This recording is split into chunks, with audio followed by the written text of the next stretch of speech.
Hai hai hai, semangat bagi semuanya. Berjumpa kembali dengan Jabar Gopar di sini. Belajar bareng Paman Gopar. Yuk kita mulai. Baik, di belakang sini saya ada satu unit PC, PC jadul, PC lama, PC tua. Akan saya pasangi Proxmox. Proxmox itu sebenarnya Linux Debian yang memang dirancang untuk virtualisasi. Jadi dengan Proxmox Anda bisa memiliki banyak sekali komputer, banyak sekali mesin, banyak sekali server hanya dengan satu mesin fisik.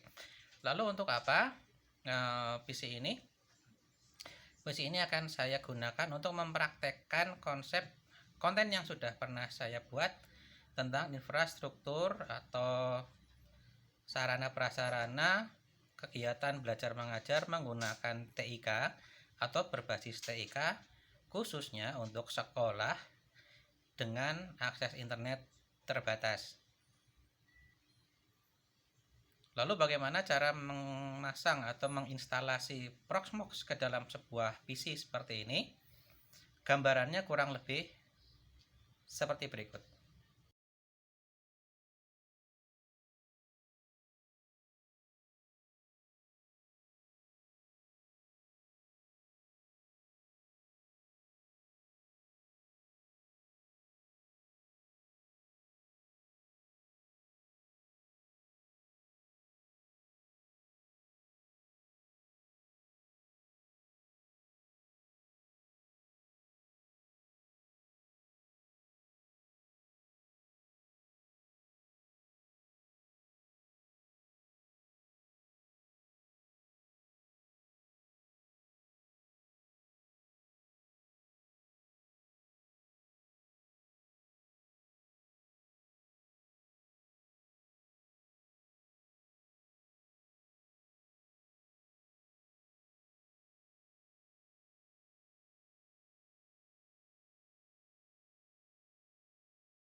Gambaran instalasi tadi memang dilakukan menggunakan VirtualBox.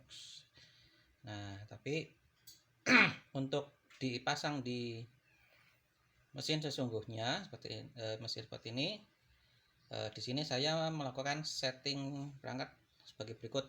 Ya, intinya kelengkapan mouse, keyboard, CPU dan layar sudah terkoneksi dengan kabelnya masing-masing. Nanti setelah selesai, monitor bisa dimatikan, tidak perlu dipasang. Kemudian di sini sengaja saya hubungkan dengan wireless router untuk mendapatkan akses internet. Ya. Nah, dari wireless router menuju ke router internet, dan dari wireless nanti akan digunakan koneksi wirelessnya akan digunakan untuk melakukan konfigurasi dari klien, dan dalam hal ini saya menggunakan laptop.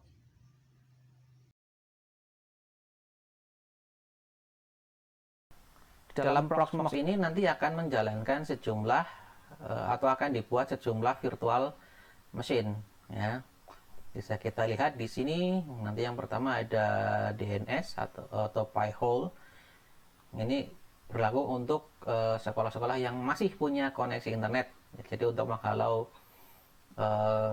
konten-konten yang walaupun sedikit tapi memakan bandwidth, ya, seperti iklan-iklan pop-up, atau bahkan juga untuk menghalau konten-konten dewasa, ya, untuk melindungi anak-anak dari konten yang belum waktunya dinikmati. Kita akan menggunakan layanan DNS tapi menggunakan Pi-hole. CA Certificate Authentication ini tidak wajib, ya, ini bisa dipasang, bisa tidak. Ini untuk DNS ini di virtual host pertama, ya, atau virtual machine pertama. Virtual machine kedua nanti akan menjalankan layanan-layanan yang berbasis web, ya, yang berbasis web, dan juga tentunya ada basis datanya di situ. Antara lain nanti menjalankan layanan wiki, Moodle, WordPress, dan Slims. Ya. Itu untuk virtual machine kedua. Virtual machine ketiga nanti menjalankan untuk storage. Ya, storage Nextcloud ini sebenarnya hampir mirip dengan layanan berbasis web. Ya, jadi dia menggunakan web server dan juga database server. Nah, bedanya di sini saya membedakan bahwa layanan storage ini membutuhkan space yang lebih besar, jadi sengaja dipisah. Kalaupun mau dijemur sebenarnya juga nggak apa-apa. Nah, di sini sengaja saya pisah, nah, karena nanti storage-nya besar dan lebih fokus untuk tujuan pengarsipan, untuk storage. Yang ketiga nanti adalah layanan multimedia. Di sini kita akan menggunakan salah satunya saja. Bisa Plex, bisa juga media drop. Nah, atau mungkin nanti kita coba pasang kedua-duanya. Kalau media drop ini berbasis Python, ya, berbasis Python, sehingga memang operasionalnya sedikit berbeda. Yang di sini sebenarnya tertera juga ada layanan ekstra, ya, ada VoIP. Ya, nanti ibaratnya kita bisa membuat layanan video call, atau bahkan mungkin telepon-teleponan antar ruang gitu, seperti intercom, jadi menggunakan jaringan wifi.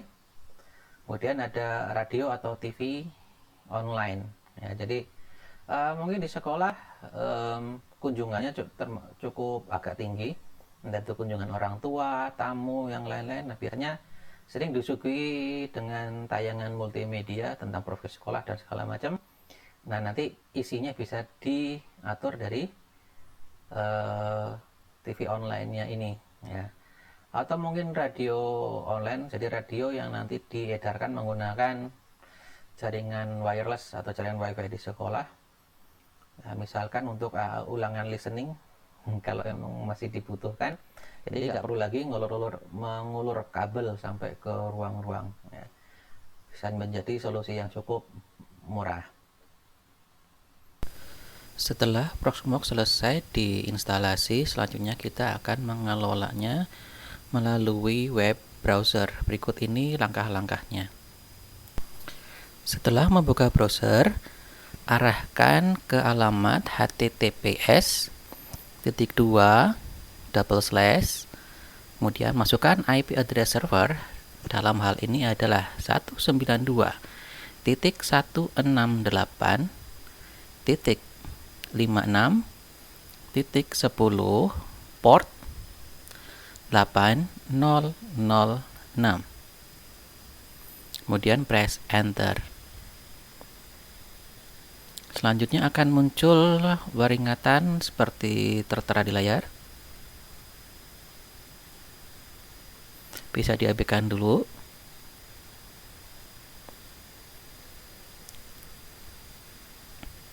Nah, karena saya menggunakan browser Firefox, saya akan lanjut dengan klik Advanced. Kemudian pilih Accept the risk and continue. Nah, selanjutnya muncul halaman login. Masukkan username dan password yang sudah disediakan. Username-nya adalah root, R-O-O-T. Kemudian password yang sudah di setup adalah Merdeka 1945. Ya, terus selanjutnya klik login. Langkah selanjutnya adalah mengunggah image atau ISO sistem operasi server. Dalam hal ini saya menggunakan Ubuntu versi 20.04. Ada dua cara yang bisa digunakan untuk mengunggah atau mengupload image sistem operasi ke dalam server Proxmox. Yang pertama menggunakan web interface yang sudah tersedia, dan yang kedua menggunakan secure copy atau menggunakan SCP. Kedua cara tersebut akan dibahas pada video mendatang.